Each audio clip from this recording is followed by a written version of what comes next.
আসসালামু আলাইকুম। আমার নাম অমিত হাসান খন্দকার। আমি 2018 সালে সৌদি আরবে যাই। তারপরে আমার বাবার বন্ধু ছিল, তার মাধ্যমে আমি সৌদি আরব যাই। বনানী একটা এজেন্সির মাধ্যমে। তারা বলছিল তারা আমার এই বাগানের মালির কাজ দেবে। যদিও আমি বাংলাদেশে পেইন্টের কাজ জানতাম। ওনারা আমারে বলল এই কাজে বেতন ভালো হবে। উম, একটা হোটেল আছে, এই জায়গা কিছু ফুল গাছ টাছ আছে, এইগুলার কাজ হবে। তখন আমি তাগো কথা মতো সৌদি আরব গেলাম। যাওয়ার পরে তারা করলো কি, আমার এয়ারপোর্টে আমাকে কেউ নিতে আসে না। কোম্পানির কোনো লোক নাই, আমরা 22 জন লোক পুরা সারা রাত বৈশা রইলাম এয়ারপোর্টের বাইরে। বসার পরে কোনো লোক আসে না। বাংলাদেশে আমাদের সাথে একটা লোক ছিল, ওর বাবা ছিল চেয়ারম্যান। পরে তার মাধ্যমে কোম্পানির এখান থেকে অনেক কথা বলার পর একটা বাঙালি গাড়ি নিয়ে আইয়া আমাকেও নিয়ে গেল।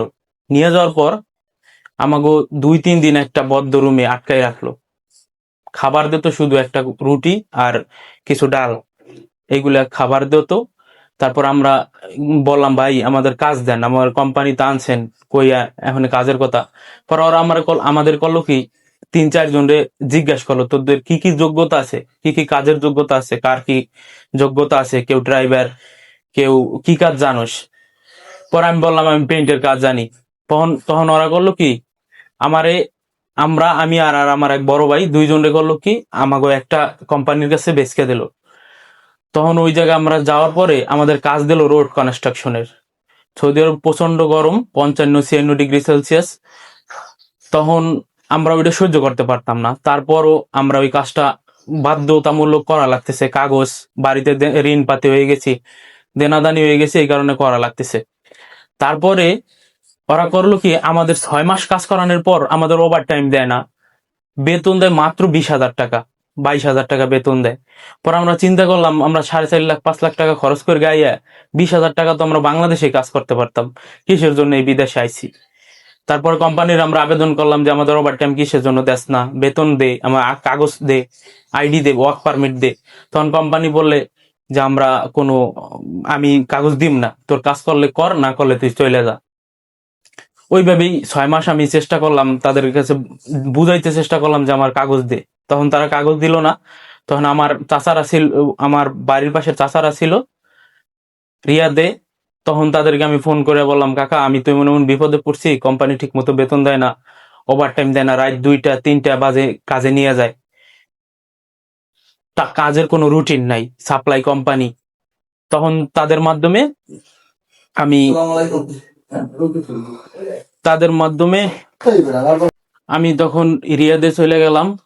আমার চাচাদের মাধ্যমে রিয়াদে যাইয়া আমি পেইন্টের কাজ জানার কারণে আমার চাচারা যারা ছিল ওরা আমারে বাইরের লোকের মাধ্যমে, ইন্ডিয়ান মাসরি, এদের মাধ্যমে আমি পেইন্টের কাজে যাইতে থাকি। এইভাবে কিছুদিন পর করোনা লাগার পর তো অনেক অভাব। তখন গেছিলেন কত সময় জানো?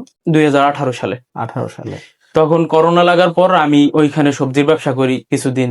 তারপর আবার যাওয়ার পর আবার রাজের কাজ করি, তারপরে পেইন্টের কাজ করি। এমন করতে করতে আমার 6 বছর, 6.5 বছর শেষ হয়ে যায়। তারপরে একদিন হঠাৎ আমি কাজে যাওয়া ধরছি। ওই সময় আমার কাগজ ছিল না, বিদায় পুলিশ আমারে দইরা দেশে পাঠাই দেয়। আমার প্রবাসীদেরকে এইটাই মেসেজ দিন, যারা বিদেশে যাইতে চায় কিংবা যারা বিদেশে আছে, ভাষা জানা, কাজ জানা এবং কি কাগজ থাকাটা খুবই গুরুত্বপূর্ণ। এবং কি প্রত্যেকটা মানুষ যাই না শুই না এবং কি তাদের নিজেদের লোকেদের মাধ্যমে বিদেশ যাওয়াটাই উত্তম। আচ্ছা, তো কিছুক্ষণ আগে তো আমরা শুনলাম যে আপন চাচা সেও নাকি একটু খারাপই করছে। খারাপ করছে কি, যারা কাজ না করে, বাংলাদেশে যাদের কাজের অভিজ্ঞতা নাই কিংবা যারা কাজ না করে, ওদেরকে হয় কি স্যার, যে কোনো কাজ দিলেই তাদের কাছে মনে হয় কাজটা খারাপ, ভালো না। তখন আপনি কি কোনো কাজ শিখে গেছিলেন? জি। আপনি কি কাজ শিখে গেছিলেন? আমি পেইন্টের কাজ জানতাম, রঙের কাজ। আচ্ছা, কিন্তু আপনি যখন গেছেন তখন আপনাকে কি বলছিল যে এই কাজই দিবে? যে কাজ দেওয়ার কথা বলছিল ওই কাজ দেয় নাই। ওই কাজটা দেয় নাই না?